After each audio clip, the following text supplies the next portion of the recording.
دیکھیے جی، میں یہ سمجھتا ہوں جہاں تک ابھی ہم نے دیکھا اور تاریخ بھی گواہ ہے پچھلی بھی، کہ ایران کو آپ یہ نہ سمجھے کہ فرد چلا رہے ہیں۔ اگرچہ فرد کا رول ایک لیڈر کا رول ہوتا ہے، اس میں کوئی شک نہیں، لیکن سب سے بڑی آپ کو جو بات بتاؤں جو کامیابی کا راز ہے ایران کا، ایران کی کامیابی کا راز صرف یہ ہے کہ اس ملک میں کوئی فرد واحد جو ہے وہ ڈیسیجن میکر نہیں ہے۔ سب سے بڑی بات یہ ہے، جیسے ہوتا ہے نا کبھی ایک لیڈر ہے، فیصلے وہی کر رہا ہے، سارے ہو رہے ہیں سارے فیصلے، اگرچہ وہ حتمی فیصلے کا اختیار ضرور رکھتا ہے، لیکن ایران کی کامیابی کا راز یہ ہے کہ ایران کا ہر صوبہ خود مختار ہے، یعنی وہ خود مختار ہے۔ اس کا جو چھوٹے سے چھوٹا یونٹ بھی ہے، اس کو ایران نے سسٹمیٹیکلی اس کو جو ہے وہ اختیار دیے ہوئے ہیں۔ اگر کوئی لڑنے والا ہے تو اس کو کہا کہ جتنا بھی اسلحہ تمہارے پاس ہے، جتنا بھی بارود ہے، جتنے میزائل ہیں، وہ تم چلانے میں بوقت ضرورت وقت کو دیکھتے ہوئے تم خود مختار ہو، ڈیسیجن تم نے لینا ہے۔ یعنی وہ مین قیادت کو وہ نہیں دیکھے گا، اس کے انتظار میں نہیں رہے گا۔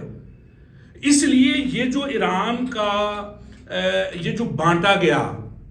یعنی اختیارات بانٹے گئے ہیں پورے ایران میں، صوبوں سے لے کے شہروں سے لے کے جو مختلف ان کے یونٹس ہیں، چاہے وہ پاسداران انقلاب ہے، چاہے وہ اپنا جو دوسری ہے اپنا ہاں جی حماس، جو نہیں حماس تو خیر ادھر ہے، تو اس میں یعنی جتنا بھی ان کا ایک سسٹم ہے نا جی، وہ بااختیار ہے۔ تو اسی وجہ سے اپنے اپنے طور پہ بندہ چلا جائے، سسٹم وہی رہتا ہے، یہ کامیابی ہے ان کی۔ اسی لیے جب خامنئی گئے، ان کی شہادت کے بعد، اگرچہ خامنئی کا نام اور ظاہر بندہ تو پھر ہوتا ہے نا، وہ تو اس کا اثر تو ہوتا ہے، اور یہی امریکہ اور اسرائیل سمجھ رہے تھے کہ جی ہم ایک بہت بڑی شخصیت کو مار کے تو شاید ہم جنگ جیت جائیں گے، اور ہم کہیں کہ جی یہ، اسی لیے آج رزسٹ کر رہی، بلکہ رزسٹ زیادہ آ گئی۔ اگر آج ایک علی گیا ہے تو دوسرا علی آ گیا، ٹھیک ہے نا جی۔ تو مجتبیٰ خامنئی جو ہیں، اگر وہ آ گئے ہیں تو وہ سمبولکلی علی خامنئی ہی ہیں۔ میری بات سمجھ رہے ہیں نا آپ؟ اسی لیے جو مختلف ڈیوائیڈ کیے ہوئے اختیارات ہیں گراؤنڈ لیول پہ اور نچلی سطح سے لے کے اوپر والی سطح تک، وہ ایک بندے کو مار کے یا ایک بندے کو شہید کر کے 10 بندے کو شہید کر کے، تو آپ نے دیکھا نا اس کی دلیل تو یہی ہے کہ سینکڑوں آپ دیکھیں کتنے سائنسدان مار دیے، کتنی فوج کی ہائی کمان مار دی اور کتنا کچھ ہو گیا، لیکن کوئی فرق نہیں پڑا۔ ایک گیا تو اگلوں نے دوسرا بنا دیا، دوسرا گیا، تو یہ علم جو ہے یہ مختلف ہاتھوں سے ہوتا ہوا، ابھی اگر مزید بھی کچھ ہوتا ہے اللہ نہ کرے تو لوگ تیار ہیں۔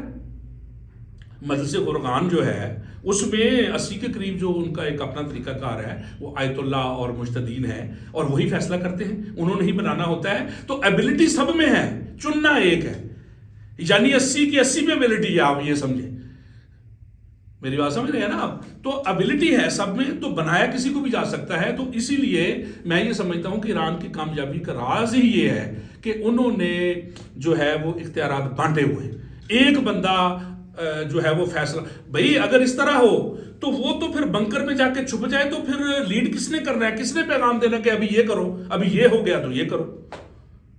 لہٰذا نچلی سطح پہ سب کو پتا ہے کہ ہم نے کیا کرنا ہے۔ اگر ایک شہر میں حملہ ہوا ہے تو ضروری نہیں ہے کہ وہ منتظر ہے ہائی کمان کا بھی ابھی میں نے کیا کرنا ہے، نہیں، وہ بااختیار ہے، موقع کی مناسبت سے جو بھی وہ کرے، جواب دے، آگے سے رزسٹ کرے، آگے سے میزائل مارے، جو بھی کرے۔ تو یہ میں سمجھتا ہوں کہ ایران کی کامیابی کا راز ہے کہ اور جو ہے وہ جتنے بھی لوگ شہید ہوتے جائیں، کوئی نہ کوئی نیا اسی طرح کا دوبارہ پھر آ جائے۔